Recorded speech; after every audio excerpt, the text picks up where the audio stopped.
मेरे फॉर्म क्यों पास हो रहे हैं, मेरा फॉर्म क्यों रिजेक्ट नहीं हो रहा है, आज के इस वीडियो में आपको कंप्लीट जानकारी दूंगा। मैं ऐसा क्या करता हूं फॉर्म भरने से पहले, मेरा ही क्यों फॉर्म सभी पास होते हैं। ईपीएफ मेंबर्स, अगर आप भी बिना ग्रीवेंस रजिस्टर कराए और बिना कंप्लेंट राइज कराए अपना फॉर्म पास करवाना चाहते हैं तो आज आपको इस वीडियो में एक रामबाण दूंगा ताकि आप कुछ भी कहां पर भी नहीं जाए, यानी कि घर बैठे अपना ईपीएफ का पैसा विड्रॉ करके ले सकते हैं। आज के इस वीडियो में आपको कंप्लीट जानकारी दूंगा। एक बहुत ही इंपॉर्टेंट अपडेट होने वाली है। मेरे फॉर्म क्यों पास हो रहे हैं, मेरा फॉर्म क्यों रिजेक्ट नहीं हो रहा है, आज के इस वीडियो में आपको कंप्लीट जानकारी दूंगा। मैं ऐसा क्या करता हूं फॉर्म भरने से पहले और मैं मेरा ही क्यों फॉर्म सभी पास होते हैं, आज के इस वीडियो में आपको कंप्लीट जानकारी दूंगा। तो देखिए, मैंने यहाँ पे एक क्लेम अप्लाई किया है। यहाँ पे देखिए क्लेम है, यहाँ पे फॉर्म 19 है। तो ये फॉर्म 19 जो यहाँ पे फिल किया मैं, ये जो अमाउंट है यहाँ पे देखिए 44,905 रुपीज अमाउंट है। और यहाँ पे जो रीजन डाला है एग्जिट वाला, वो शॉर्ट सर्विस अदर रीजन यानी अदर रीजन डाला है। तो इनका यहाँ पे देखिए मैंने जो फॉर्म फिल किया है वो 1 अगस्त 2026 में इनका मैंने फाइनल के लिए विड्रॉ अप्लाई किया है और ये ऑलरेडी सेटल भी हो चुका है। तो यहाँ पे देखिए, आपको अगर फॉर्म 19 फिल करना है या फॉर्म 10 से फिल करना है, ये पहले आपका कंफ्यूजन मैं दूर करा देता हूं।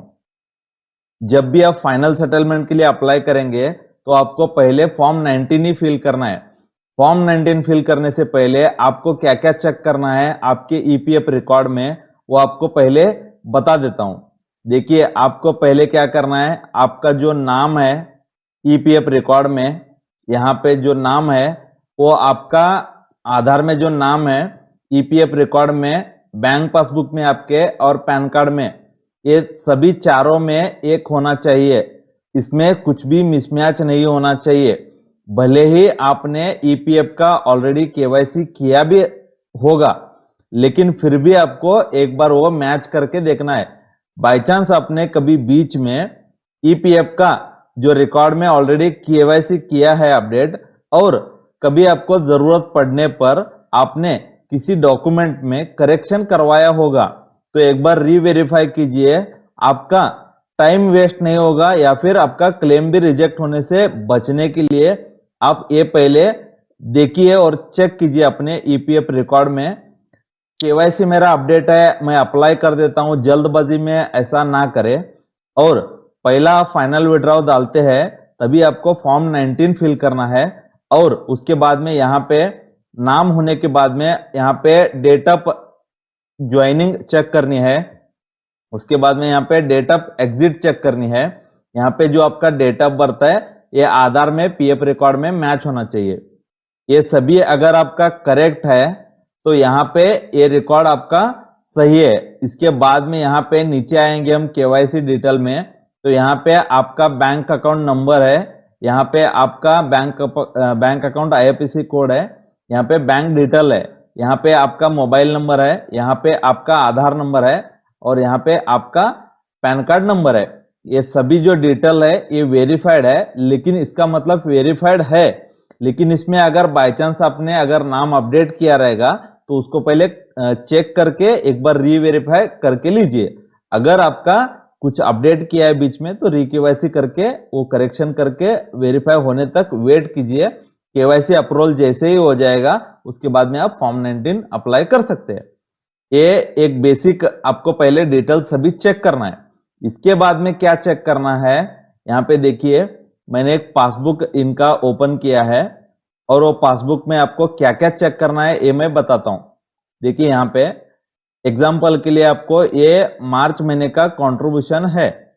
यहाँ पे देखिए मार्च 2025 में इनका जो कंट्रीब्यूशन हुआ है, यहाँ पे क्रेडिट हुआ है या नहीं हुआ है ये पहले चेक करना है। कंपनी के शेयर में पैसा डाला है कि नहीं डाला है। ये जो आपका जो बेसिक सैलरी रहता है, ये सैलरी का अमाउंट ये शो करता है, यानी कि वेजिस बोलता है उसको। उसके बाद में यहाँ पे ये कंपनी शेयर है, यानी कि ये कंपनी शेयर है और ये मेंबर शेयर है। यहाँ पे मेंबर का अगर 1800 रुपए कट होता है यानी कि 1800 रुपीज, तो उसका 1800 रुपीज कंपनी आपको ऐड करके यहाँ पे डालती है। तो उसमें डिवाइडेड 2 होते हैं। यहाँ पे देखिए एक 1250 रुपए अमाउंट पेंशन ब्लॉक में डाला है और एक एम्प्लॉयर ब्लॉक में 550 रुपए डाला है। तो ये दोनों मिलाकर जो अमाउंट है वो 1800 रुपए होते हैं, यानी कि 1800 ए प्लस 1800 ए। ये तीनों में डिवाइडेड आपका शेयर बराबर डाला है कि नहीं, ये पहले आपको चेक करके लेना है। कंपनी ने अगर आपका 1500 रुपए कट किया है तो यहाँ पे 1500 रुपए दोनों ब्लॉक में जमा किया है कि नहीं, ये पहले आपको चेक करना है। अगर करेक्ट ये डेटा बराबर है, कंट्रीब्यूशन बराबर हुआ है, आपने एग्जांपल मान के लीजिए आपने मार्च में 2025 में ज्वाइनिंग हुए, वहां से आपका कंट्रीब्यूशन अभी यहाँ पे देखिए ये फरवरी तक यहाँ पे कंट्रीब्यूशन हुआ है और फरवरी तक यहाँ पे कुछ भी इश्यू नहीं है। सभी इन्होंने जो भी काम किया है जितना महीना, उनका सभी जो कंट्रीब्यूशन हुआ है। उसके बाद में इनका जो एग्जिट, वो भी बताता हूं मैं, एग्जिट डेट कितना है। यहाँ पे देखिए वहां पे फरवरी में शो किया था, यहाँ पे मार्च, यहाँ पे अप्रैल और यहाँ पे मई, यानी कि मई में ये जो मेंबर है इन्होंने रिजाइन किया है, यानी कि एग्जिट कंपनी से लिया है। यहाँ पे मई का इनका कंट्रीब्यूशन हुआ है कि नहीं, ये पहले चेक कीजिए। यहाँ पे देखिए वेजेस डाला है, यहाँ पे कंट्रीब्यूशन भी डाला है, यहाँ पे भी कंट्रीब्यूशन जमा है, यहाँ पे भी कंट्रीब्यूशन जमा है।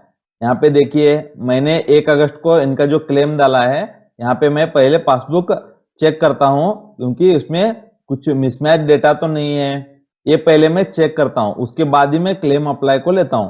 यहाँ पे देखिए इसके बाद में अगर ये सब कुछ आपका बराबर है तो यहाँ पे देखिए फॉर्म 19 में आपको मैं दिखाता हूं, इनका जो ईपीएस डेट है ना, ये देखिए 31 मई 2026 यानी कि 31 मई 2026 यहाँ पे एग्जिट डेट है ना। तो इनका कंट्रीब्यूशन ये यहाँ पे लास्ट कंट्रीब्यूशन कभी हुआ है इनका, मई में 2026 में ऑलरेडी जमा है। तो इसका मतलब क्या है, अगर आपका ये सही तरह से कंट्रीब्यूशन कंपनी ने किया रहेगा और आपका जो बेसिक डिटेल्स केवाईसी नेम और आपका किसी भी एक से ज्यादा कंपनी में अगर काम किए हैं तो ओवरलैप ज्वाइनिंग डेट, अगर आपका एग्जिट डेट ओवरलैप भी नहीं होना है, ये अगर सब कुछ करेक्ट रहेगा तो आपको कुछ भी इश्यू नहीं आएगी, कुछ भी प्रॉब्लम नहीं आएगा, आराम से आपका पैसा विड्रॉ हो जाएगा। आपको ये सभी पहले चेक करना है। अगर आपका फॉर्म करेक्ट है, ये सभी डिटेल्स करेक्ट है, तभी फॉर्म 19 के लिए अप्लाई करना है। उससे पहले आप फॉर्म 19 मत कीजिए। अगर इसमें कुछ भी मिसमैच है डेटा, इसमें हो या कंट्रीब्यूशन में हो यहाँ पे, तो आपको क्या करना है, वो पहले डेटा क्लियर करके लेना है, उसके बाद में ही आपको फाइनल के लिए फॉर्म 19 यूज करना है, यानी कि अप्लाई करना है। तो अभी जो 1 जुलाई से जो कंडीशन क्या है नया, कौन कौन अप्लाई करके ले सकता है, कौन कौन 3 साल वेटिंग करना पड़ेगा, 1 साल किसको वेटिंग करना पड़ेगा, ये भी आज के इस वीडियो में आपको क्लियर करा देता हूं। देखिए जिसका एग्जिट डेट है, जिन्होंने जो कंपनी छोड़ा है ना, यहाँ पे जैसे इनका 31 मई है, ये वाला जो डेट है वो एग्जिट डेट कितना होना चाहिए, 29 जून 2026, यानी कि 29 से पहले या 29 लास्ट जून के पहले का एग्जिट डेट रहेगा। तो वो लोग 2 महीना वेटिंग रहेगा, वेटिंग के बाद में वो लोग अपना पीएफ का पैसा विड्रॉ करके ले सकते हैं, कुछ भी इश्यू नहीं है। लेकिन फॉर्म भरते वक्त ये सभी अगर आप डेटा चेक करेंगे और उसके बाद में आप क्लेम अप्लाई करेंगे, फॉर्म 19 ही पहले आपको अप्लाई करना है, ना कि आप डायरेक्टली पहले 10 से अप्लाई मत कीजिए, ये गलत है। यानी कि फॉर्म भरने का ये प्रोसेस नहीं है। यानी कि आपका क्लेम अगर रिजेक्ट होने से बचना चाहते हैं तो ये आप रामबाण यूज कर सकते हैं, मेरी दी हुई है, क्योंकि मैं प्रैक्टिकल इसमें 2016 से मैं पीएफ के रिलेटेड में काम कर रहा हूं और मैंने 2000 से भी ज्यादा लोगों, अगर आप लोग हमें सपोर्ट करेंगे और हमारे चैनल को सब्सक्राइब करेंगे, जो भी आपके इश्यूज क्यों ना हो मुझे कमेंट करके बताइए, एज पर रूल के हिसाब से मैं जो भी सजेशन है, गाइडेंस है, जो मेरे पास एक्सपीरियंस है प्रैक्टिकली ईपीएफ के रूल के हिसाब से जो भी आपको सोल्यूशन है मैं आपको बताने की कोशिश करूंगा ताकि आपकी प्रॉब्लम सॉल्व हो जाए। हम 1000 सब्सक्राइबर जैसे ही हमारे पूरे होंगे उसके बाद हम व्हाट्सएप नंबर और कॉलिंग नंबर ये हम सर्विस चालू करेंगे पूरे भारत में। जो भी मेजर इश्यूज पर है, जो भी किसी को भी ईपीएफ की प्रॉब्लम है उनका हम यहां से फॉर्म फिल करेंगे। जो भी उनको विड्रॉ करना है, केवाईसी है, नाम चेंज है, जो भी पॉसिबल है, जो ऑनलाइन से होगा ऑनलाइन हम खुद करा के देंगे। जो ऑफलाइन से अगर उनको चाहिए, ऑफलाइन में हमको उनको डॉक्यूमेंट ड्राफ्टिंग बनवा के देंगे। वो सभी डॉक्यूमेंट लेकर कंपनी विजिट करेंगे। उसके बाद में कंपनी से वो सील सिग्नेचर लेके अपने रीजनल ऑफिस में जमा करेंगे तो उनकी भी प्रॉब्लम सॉल्व हो सकती है। इतनी भी बड़ी प्रॉब्लम क्यों ना हो ईपीएफ की, आप कुछ भी प्रॉब्लम है तो आप उसको ईपीएफ के रूल के हिसाब से अगर फॉलो करेंगे, आप रीजनल ऑफिस विजिट करेंगे तो आपकी प्रॉब्लम सॉल्व होने की चांसेस बहुत ज्यादा रहती है। क्योंकि सब कुछ हमें घर बैठे किसी के भी वीडियो देखकर हम कुछ भी सब कुछ प्रॉब्लम सॉल्व कर सकते हैं। ईपीएफ की अपनी जो प्रॉब्लम है वो सॉल्व करके ले सकते हैं, ऐसा कुछ नहीं रहता है। क्योंकि सभी लोग सब कुछ डिटेल में बताते हैं या फिर वो जो प्रैक्टिकली जो ऑनलाइन फॉर्म फिल करने का है ये आपको सबको यहाँ पे जानकारी मिल जाएगी। यूट्यूब पर मिलेगी, फेसबुक पर मिलेगी, इंस्टाग्राम पर मिलेगी, ट्विटर पर मिलेगी। लेकिन जो मैनुअली जो वर्क होता है ना, जो मेजर केसेस पर हमें प्रॉब्लम को सॉल्व करना होता है, इसके लिए आपको दो ही ऑप्शन रहते हैं, कंपनी से सील सिग्नेचर या फिर आप सेल्फ डिक्लेरेशन या फिर बैंक मैनेजर से सील सिग्नेचर। ये जो यहां से ही आप फॉर्म बनवाना है आपको खुद से बना के लेंगे या फिर हमारी ओर से बना के लेंगे या फिर फॉर्म सभी डिटेल अपने आप रेडी कराएंगे। उसके बाद में सील सिग्नेचर लगाएंगे, आपके डॉक्यूमेंट पर सभी मैच करेंगे। उसके बाद में आप फाइनली ईपीएफ ऑफिस जाकर जमा करते हैं, तब जाके आपका ईपीएफ का पैसा विड्रॉ होने के चांसेस बहुत ज्यादा रहते हैं। लेकिन आपको रूल पता होना चाहिए। आपको प्रेजेंट रूल, पास्ट रूल, यानी कि पहले का जो रूल है वो अभी नहीं है। यानी कि जुलाई से 2026 जुलाई से जब वेबसाइट माइग्रेशन हुई है, इसके बाद में बहुत सारा रूल चेंज हुआ है, बहुत सारा रूल बदला है। तो इसके लिए आपको एज पर प्रेजेंट रूल क्या है उसको फॉलो करना है, उसका सजेशन आपको लेना है और जो भी गाइडेंस है वो एज पर रूल के हिसाब से आपको जाना है। कोई रूल ब्रेक करेंगे या फ्रॉड, फेक एंड डॉक्यूमेंट लगाएंगे तो आपका क्लेम पास नहीं होगा या फिर आपका क्लेम कुछ भी आपका अपडेट नहीं किया जाएगा। ये लीगली स्ट्रिक्ट है, यानी कि इलीगल आपको कुछ भी काम नहीं करना है। जो भी मैनुअली जो पॉसिबल है ईपीएफ का सजेशन लेके अगर आप काम करेंगे, जेन्युइन डॉक्यूमेंट लगाएंगे, करेक्ट डॉक्यूमेंट लगाएंगे, कितनी भी बड़ी समस्या क्यों ना हो ईपीएफ में सॉल्व कर सकते हैं आप, ऐसा मुझे लगता है। क्योंकि मैंने जो 10 साल में जो प्रैक्टिकली मैंने जो काम किया है, 2016 से मैं वर्क कर रहा हूं ईपीएफ फील्ड में और मैंने 2000 से भी ज्यादा लोगों की प्रॉब्लम सॉल्व किया, उनका पैसा मैंने विड्रॉ करके दिया है। मैंने 1000 बार से भी ज्यादा बार ईपीएफ के रीजनल ऑफिस, अलग अलग ऑफिस को मैं विजिट कर चुका हूं। मेंबर्स की प्रॉब्लम क्या रहती है, कंपनी प्रॉब्लम क्या क्रिएट की रहती है और कंपनी रिस्पॉन्स करती है नहीं करती है, ये सब कुछ मुझे पता है। कंपनी के अगेंस्ट हमें कैसे जाना होता है, कंपनी के खिलाफ हम केस कैसे फाइल कर सकते हैं, कंपनी के अगेंस्ट हम ईपीएफ ऑफिस को, ईपीएफ रीजनल ऑफिस को हम कंप्लेंट कैसे राइज कराना है, वहां पे हमें क्या क्या करना होता है, ये सब कुछ मुझे पता है। इस वजह से मैं प्रैक्टिकली जो मैं काम किया हूं, ये मेरा जो एक्सपीरियंस है वो मैं आपके साथ शेयर कर रहा हूं। जो भी एज पर रूल के हिसाब से रूल बदलते रहते हैं, लेकिन जो प्रॉब्लम है वो प्रॉब्लम का सोल्यूशन रहता ही रहता है। लेकिन आपको practically EPF office, regional office सबको विजिट करना है, वहां पे आपको अधिकारियों से बात करना है, केस वर्कर से बात करना है, तभी आपके प्रॉब्लम सॉल्व होने के चांसेस ज्यादा रहते हैं। और रिजेक्ट होने के चांसेस भी मैं आपको सब कुछ बताया। जो भी आप डेटा है आपका वो सभी मैच होना चाहिए ईपीएफ रिकॉर्ड में, आधार में, पैन में, बैंक पासबुक में। ये सभी date of birth, name, KYC सभी आपका क्लियर रहेगा, नॉन कंट्रीब्यूशन, ओवरलैपिंग ये सभी नहीं रहना चाहिए। आप किसी कंपनी में काम करते हैं, वो कंपनी छोड़ने के बाद में ही आप दूसरी कंपनी ज्वाइन कीजिए। अगर आप एक कंपनी में काम कर रहे हैं और वो कंपनी में काम करते वक्त आपने दूसरी कंपनी में उनका ऑफर आया बोल के वहां पे कूद गए, यानी कि दूसरी कंपनी ज्वाइनिंग करके लिए और यहाँ पे एग्जिट आपका पड़ा नहीं है, तो इसको बोलते हैं ओवरलैप।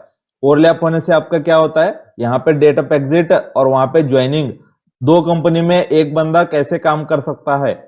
फिर आपको क्लेरिफिकेशन लेके दोनों कंपनीज के रीजनल ऑफिस को आपको विजिट करना बहुत मगजमारी होती है। इसके लिए मैं रिक्वेस्ट करता हूं ईपीएफ मेंबर से, कभी भी आप अगर एक से ज्यादा कंपनी में काम करना चाहते हैं तो पहले वो रिजाइन कीजिए वहां पे, उसके बाद में आप रीज्वाइनिंग कहीं पे भी कीजिए।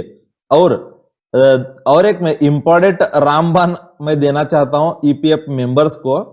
देखिए बहुत सारे लोग क्या करते हैं, किसी कंपनी में ज्वाइनिंग हो जाते हैं, उनको ऑफर लेटर मिल जाता है, 2-4 दिन, 8 दिन, 15 दिन वो लोग काम करते हैं, 20 दिन, उसके बाद में कंपनी छोड़ देते हैं।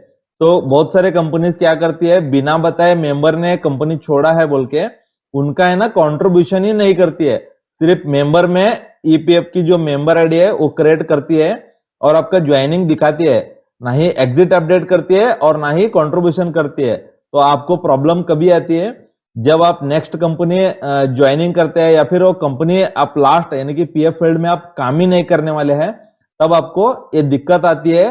जो लास्ट कंपनी, जो आपकी प्रेजेंट कंपनी यानी कि जो प्राइमरी मेंबर आईडी बोलते हैं अभी के डेट में, अभी वो अगर ऐसी प्रॉब्लम में आपको पिछला वाला जो कंपनी का आपने 1 साल काम किया हो, 10 साल काम किया हो, जितना भी आपने साल काम किया है, अगर जीरो कंट्रीब्यूशन जो मेंबर आईडी रहती है उसमें ओल्ड वाली कंपनी का पैसा ट्रांसफर करने के लिए ऑप्शन नहीं है।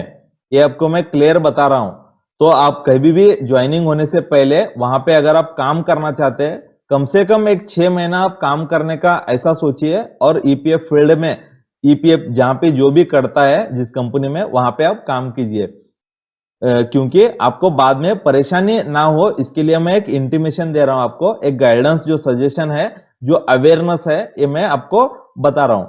तो जो भी इश्यूज आपकी, कुछ भी प्रॉब्लम है, कुछ भी इश्यूज है, तो मुझे कमेंट करके जरूर बताइए और हमारे चैनल को जरूर सपोर्ट कीजिए, ताकि हमें और भी मेंबर्स तक पहुंचना है और हम और भी जो मेंबर्स की प्रॉब्लम है वो हम सॉल्व करने की कोशिश करेंगे। और ऐसे ही हमें प्यार और सपोर्ट हमारे चैनल को बनाए रखे। धन्यवाद। जय हिंद।